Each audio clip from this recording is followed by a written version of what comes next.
Donc, on va commencer par réfléchir ensemble sur Pessah.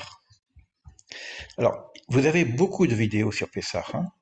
Je ne vais pas refaire toutes les vidéos, euh, mais je voudrais qu'on profite de ce temps qui nous est donné, 3 semaines, pour voir de quelle façon on peut commencer vraiment, non pas simplement à étudier des choses, mais s'investir directement. Alors, Pessah, il y a plusieurs choses hein, qui va rentrer en ligne de compte dans les travaux éventuellement qu'on pourrait faire ensemble. Euh, Pessah, la bouche qui parle. Sar, elle est une bouche purifiée. Donc, et l'antagonisme, en tout cas, de ce Pessah, c'est Péro, Pharaon, le pharaon, une bouche qui n'est pas purifiée. Alors, on aurait déjà tout un enseignement sur ce qu'on appelle la Shmirat Halashon. Shmirat Halashon, des enseignements qui sont dans la Kabbalah, c'est-à-dire mettre un gardien devant mes portes. Et la première porte ici, c'est la bouche. C'est-à-dire d'être conscient dans ce qui se passe au niveau de la bouche.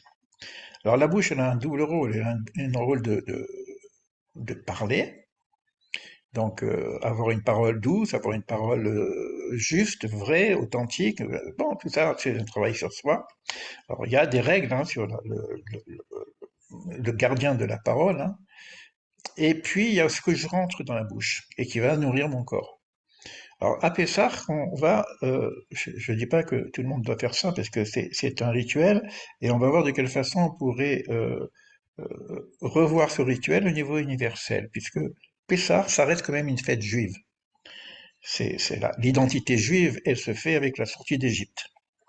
Donc, il faut déjà voir qu'est-ce que représente l'Égypte.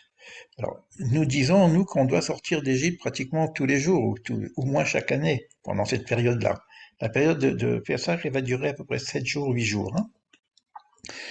Donc, on a une histoire biblique qui a du sens au niveau symbolique, qui est la libération de l'esclavage. Et donc là, une introspection à faire, c'est-à-dire qu'est-ce qui me coince. Qu'est-ce qui, dans ma vie, correspond à une forme de limitation de ma propre personne?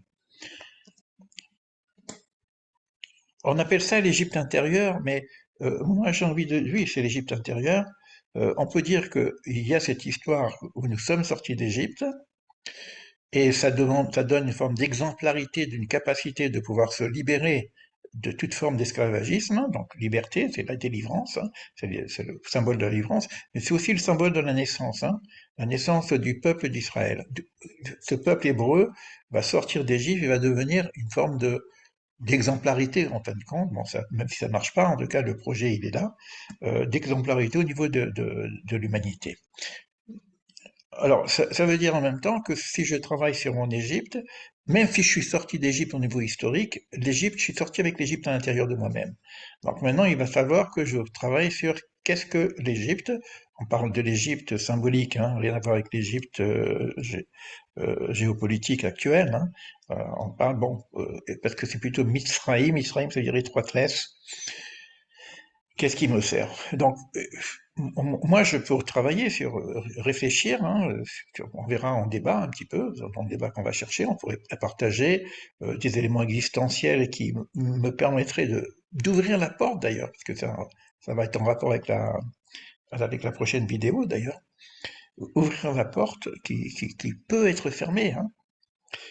Euh, donc ça, c'est un élément. L'autre élément, c'est un nettoyage, qu'on appelle le nettoyage de printemps.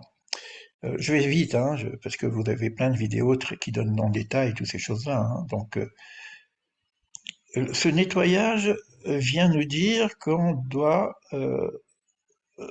enlever le chametz et qu'il y a dans nos maisons. Le chametz, c'est quoi? C'est le levain, c'est-à-dire plus de pain, plus de choses comme ça.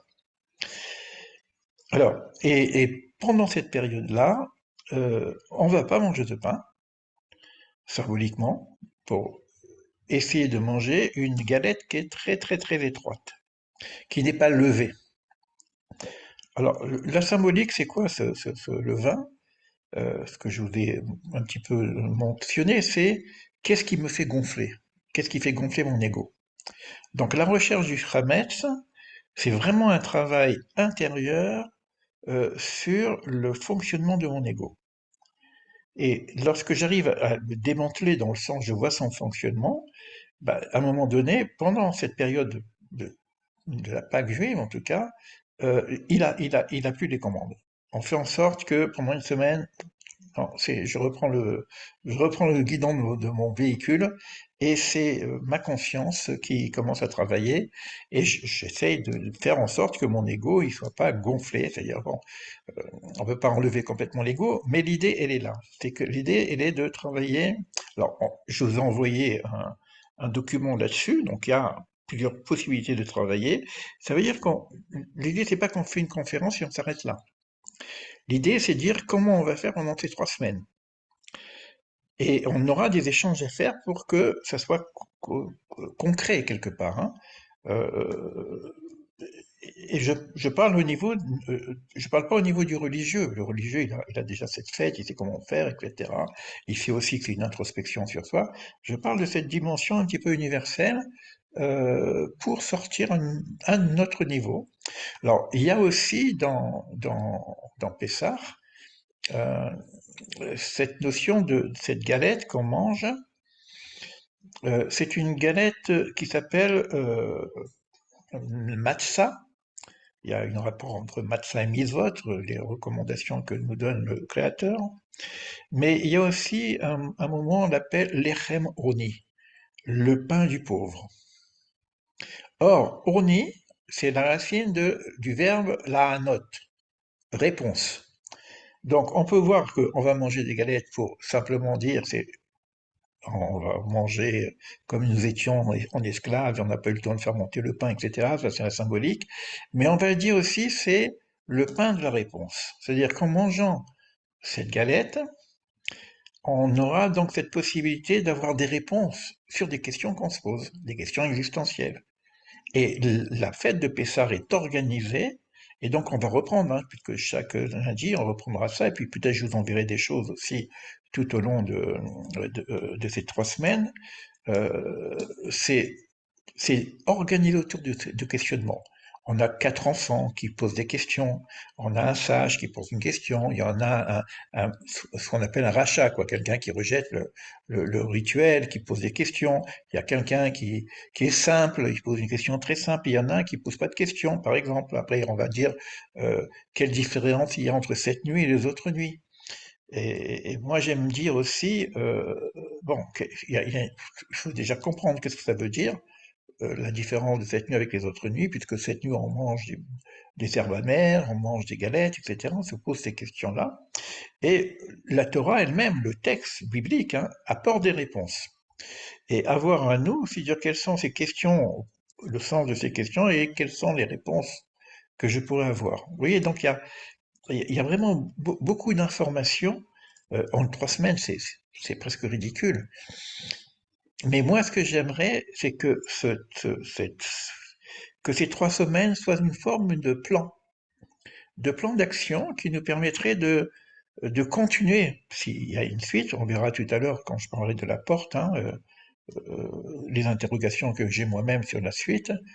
S'il y a une suite, ben, on va profiter de tout ce travail de préparation. C'est comme si on met des graines, on ensemence en ce moment, tu vois, euh, pour l'après-Pessah. Et on va voir l'après Pessah un programme bien précis, d'autant plus qu'il y a le permis de Dévorah, ça va nous permettre d'avoir. Mais si je ne fais pas ce travail, qui est essentiel sur l'ensemble de ce qu'on fait, c'est-à-dire que ce travail qu'on appelle la réduction de l'ego, en tout cas la réduction de l'orgueil, la réduction de la colère, tout ce qui fait gonfler, etc. Et vous voyez que le palmier de Déborah, il ne parle que de ça. On ne peut pas avancer. On peut continuer, mais on restera superficiel. Et si on veut vraiment approfondir, eh ben, quelque part, il faut qu'on ait un programme d'épuration.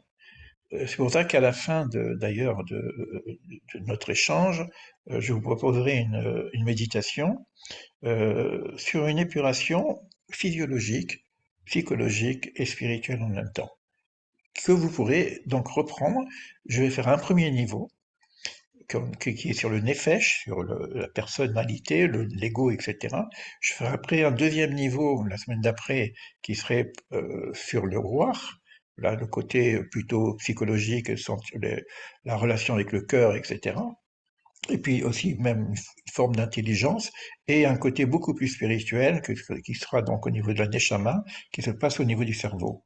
Donc on va travailler sur le cerveau, le cœur et le foie. Le foie qui est en rapport avec le nefesh. Et ce travail-là d'épuration, c'est aussi en rapport avec Pessah, puisque on doit nettoyer le Hametz et on doit chercher avec une bougie dans tous les petits recoins. D'ailleurs, il y a un rituel comme ça où on prend 10 morceaux de pain qu'on met sous une enveloppe de papier, que les enfants cachent, et le maître de maison doit, avec sa bougie, les rechercher. Alors évidemment, la symbolique est très forte parce que et ça va être en rapport aussi avec le palmier de Déborah, puisque chacune des 10 morceaux de pain correspond à une séphira, donc une valeur, un travail sur fort, et puis travailler avec une bougie allumée, c'est-à-dire que c'est la neshama qui va chercher un petit peu à l'intérieur de lui-même les morceaux de gonflement, d'ego qui traînent et qui empêchent le passage. C'est pour ça qu'on va travailler sur la porte. Si parallèlement on fait ce travail entre nous, eh ben, peut-être que la porte elle va s'ouvrir un peu plus. Euh, alors évidemment, c'est très très très résumé, hein. Je pense qu'il y a une bonne dizaine de vidéos sur Pessar que j'ai fait.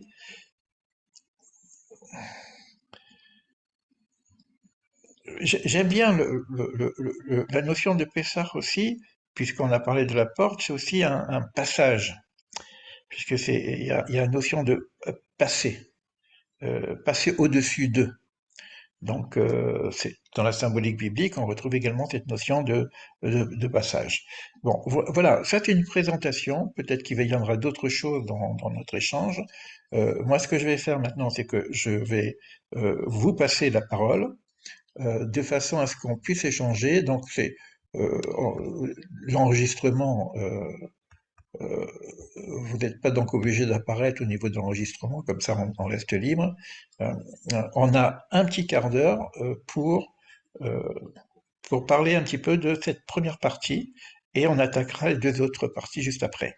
Ça va, c'est hard hein, aujourd'hui, hein, c'est tac tac tac tac. Hein, on a mis un chronomètre, et après on aura le temps de reprendre le café virtuel et je vais tranquille. Je vous donne en vrac tout, et c'est des graines, et puis on a 3 semaines pour travailler là-dessus. On va communiquer ensemble hein, de toute façon. Hein.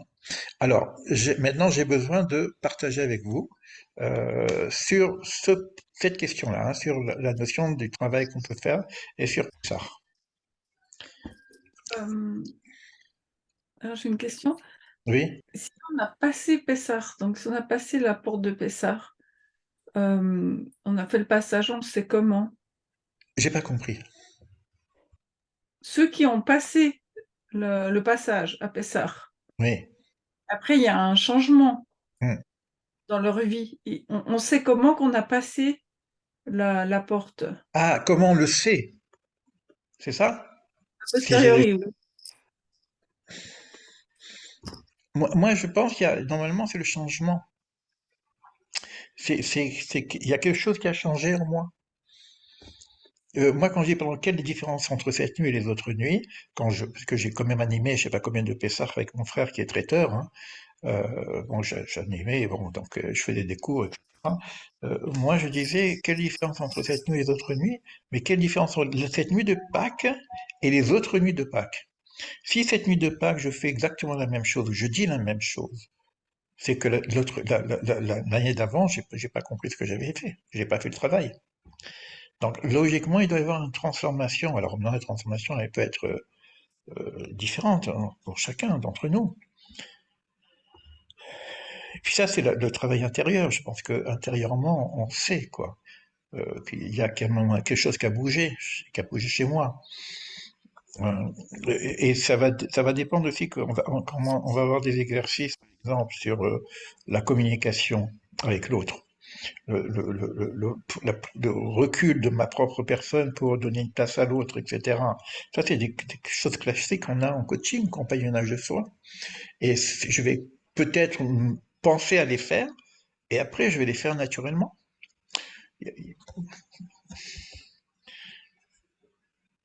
Des rêves, après, à un certain niveau spirituel, il y a des signes qui nous interpellent. Mais il y a un travail à faire. C'est-à-dire qu'il y a un travail même physique, hein. On pourrait, en fonction de chacun, hein, donc il n'y a aucune obligation puisqu'on n'est pas dans une proposition religieuse, mais une proposition donc plutôt métaphysique et symbolique.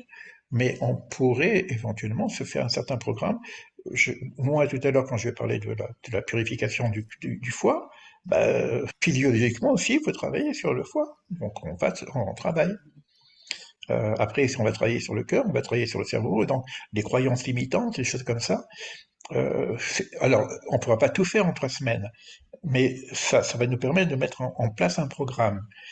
Moi, ce que je dirais pour ta question qui est importante, et c'est la question que je poserai tout à l'heure pour la deuxième partie, euh, est-ce que la porte est ouverte pour que je continue à faire des ateliers?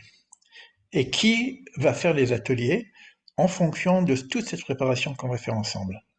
Parce que aujourd'hui, on va normalement, soit on fait comme on a fait jusqu'à présent, très sympathique, hein, on étudie, on a plein de savoirs qui vont s'accumuler dans nos têtes, mais comme on a compris avec Purim qu'il faut dépasser le savoir pour accéder à un certain niveau de connaissance qui est presque une naissance aussi, ça veut dire que je vais m'impliquer un peu plus. Alors, à savoir pour le passage, comme tu viens de le dire, si bah, je vais être intéressé à poursuivre. Quelqu'un qui dit bon, moi ça m'intéresse pas, etc. Bon, c'est évident que ce passage dont on parle, bah, ça le concerne pas. Et il va choisir éventuellement les ateliers qui l'intéressent.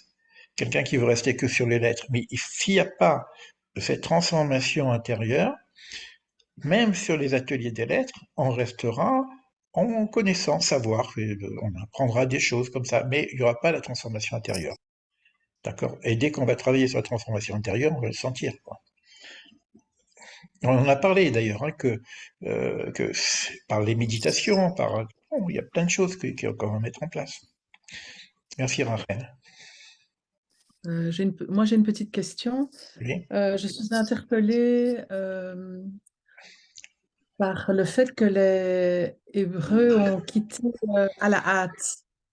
oui. Il me semble qu'on met beaucoup l'accent là-dessus et je m'interrogeais, qu'est-ce que ça veut dire dans ma vie? Parce qu'il y a cette notion de quitter à la hâte et il me semble que c'est une sorte de quitter qui va encore plus loin que Lech Lecha. Oui, c'est un peu différent que le message de l'Echlecha, c'est une bonne question. Euh, le Echlecha, c'est comme une voix intérieure qui te dit change de lieu, va là où je t'indiquerai. Là, c'est la guerre, je veux dire, c'est l'esclavage, tu vois. Et il y a quelque chose à faire. Et quand il y a quelque chose à faire comme ça, d'important pour ta survie physique, spirituelle, mentale et tout ça, eh ben, faut pas traîner. La plupart du temps, si elle te dit, bon, moi j'ai un programme, mais bon, on va le faire demain, etc. Non, non, là, c'est pas demain, t'as 18 secondes, t'as 18 minutes pour sortir. Pourquoi 18? C'est 18 minutes pour que le pain ne lève pas, quand on fabrique du pain, et 18, c'est la notion de vie, chai. Donc, on a un empressement à se libérer. À les limites, moi, je dirais, quand c'est quelqu'un qui aurait l'expérience de la prison, il est en prison. On lui dit, bon, les portes s'ouvrent, mais ça dure que 18 minutes. Après, elles se referment. Ben, il faut faire vite. Ça- Voilà, cette notion de hâte, c'est comme ça aussi quand il y a une bonne action qui se présente à toi, une mise va. Euh, N'attends pas de dire, bon, je le ferai demain. t'as une personne qui est un peu en difficulté, tu dis, bon, ben, je vais partir, je vais voir un peu quand est-ce que je pourrais l'aider. Non, non, va l'aider maintenant, quoi. Donc il y a une forme d'empressement, de motivation forte pour l'aspiration à la liberté. Et prenez la liberté dans tous les sens du terme, hein. Liberté au niveau de la contingence, liberté au niveau psychologique, liberté au niveau spirituel. Alors maintenant, si on a des questions, on pensait que la semaine prochaine, on continue, hein. C'est pas que là, je vais mettre des graines, après, pendant la semaine, on va réfléchir, on va se mettre un petit programme et puis on va avancer. Là, de toute façon, je vais vous envoyer déjà un petit document pour le travail sur le dépouillement, quoi, hein. Oui, Élise et Maëva, Maëva, oui. j'ai eu plein de synchronicités là, c'était assez bizarre. Et j'ai fait un rêve cette nuit sur le VAB, j'en ai parlé sur le groupe. Mais Mais hier on au en soir, reparlera tout j'étais à l'heure, hein, de avec... toute façon. Tout à fait. Et hier au soir, j'étais avec une dame qui racontait l'histoire de son père qui avait été pendant la Seconde Guerre mondiale. Donc, ils ont été arrêtés par les Allemands et ils avaient 10 minutes pour quitter leur maison. Oui, c'est ça. Et elle racontait cette expérience-là. Et C'est c'est- pendant que c'est tu parlais, ça s'est mis en synchronicité avec comment elle nous racontait ça hier au soir et l'émotion incroyable. familiale qu'il y avait dans cette action. Mais Et je c'est exactement transmets ça. ça à titre de témoignage, quoi. Ouais, Voilà. c'est exactement ça. Et l'Égypte, c'est ça, hein, c'était un camp de concentration, hein. Faut le voir comme ça, hein.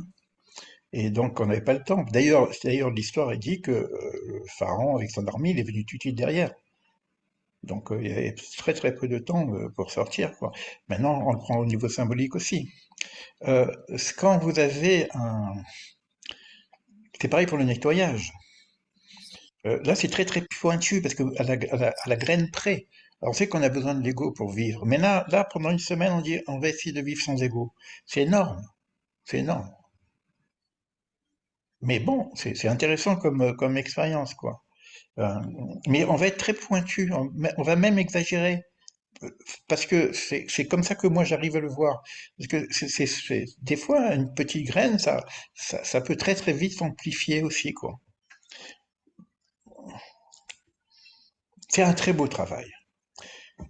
Et moi, ce qu'on avait vu la dernière fois, qui était très important, que quand on a vu que Purim, c'était magnifique, mais qu'on peut réussir Purim, ça, ça passe d'abord par réussir Pessah, au niveau symbolique. Si j'ai réussi le passage de Pessah, après je fais le cycle complet de l'année, et Purim, c'est le dernier niveau. Et c'est vraiment un deuxième niveau de libération, puisqu'on va avoir un niveau de libération de choses qu'on ne sait pas. Hein. On a parlé du double voilement. Là, c'est sortir d'un niveau de voilement. Tout ça, c'est aussi la connaissance de Dieu, parce que dans le Pessah, il y a aussi une notion de connaissance, hein. Comme on a dit, la panne de la réponse, ça veut dire qu'on a des questions, on aura des réponses. Donc, c'est un premier voilement et c'est notre rapport avec le divin. Donc, tout ça, ça fait partie euh, un petit bilan, quoi, un petit bilan très rapide pendant 3 semaines, hein. Alors, nous, on le fait physiquement aussi, on va faire chercher dans le petit morceau de pain, on va vraiment nettoyer la maison, extérieure et intérieure.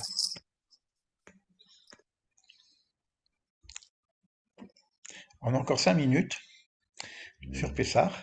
C'est bien, il y a pas mal de monde. Au niveau des synchronicités, Oui, je pensais aussi, tu sais, il y a exactement 3 ans, le premier confinement commençait et tu avais commencé justement avec enfin c'est comme ça que je t'avais rencontré, oui, avec ce travail sur Pessa et ça m'avait fort impressionné. oui, oui, oui, oui. Là, Pessah dans le confinement, c'était. Moi, j'ai une vidéo, je l'ai mis même en public, hein, carrément. Les gens ils pensaient que je pleurais tellement j'étais dans un état d'exaltation de voir qu'on faisait Pessah, on chantait dans les balcons, on pouvait pas. Moi, j'étais seul dans cette maison-là. Et la voisine, elle pouvait pas rentrer chez moi, on n'avait plus le droit, on n'avait rien. Donc on a ouvert on a ouvert les couloirs, moi j'avais ouvert ma porte, elle a ouvert sa porte, et elle, il faisait leur pessard de l'autre côté, et puis moi j'avais ma petite porte tout seul, et de temps en temps, il y a un enfant qui m'apportait un petit truc, tu vois. C'était c'était de la science-fiction ce pessard. Et c'est pour ça que c'est Là, quand tout à l'heure, la question est-ce qu'on a passé ces choses-là, moi, à un moment donné, je me suis un peu énervé avec le créateur. Je dis, bon, c'est bon, quoi, qu'est-ce que tu veux de plus? J'ai commencé à parler, j'ai dit, bon, si c'est pas maintenant, c'est quand, etc. J'ai commencé à presque un petit peu à le mettre en défaut. J'ai dit, bon, mais ça va, quoi, regarde ça, qu'est-ce que tu veux de plus? On peut plus prier, on prie dans des endroits, dans les jardins, des trucs comme ça. C'était magnifique en même temps, c'était magnifique. Mais bon, et à la fin, je lui ai dit, bon, ça va, c'est pas grave, je t'aime quand même. J'étais parti dans le truc. Mais la vidéo, elle existe, hein, ça vaut le coup de la voir. C'était le confinement. Et puis nous, après Pessard, on a fait tout l'Homère. Donc on va en parler, puisqu'on va parler du Palmine d'Obora. C'est le travail sur les séphirotes. On a vraiment fait un travail, pendant que je sais pas le nombre de vidéos qu'on a fait sur l'arbre de vie, et qui a été aussi, hein, le confinement nous a aidés, en effet. D'autres questions sur Pessard, avant de passer à la suite?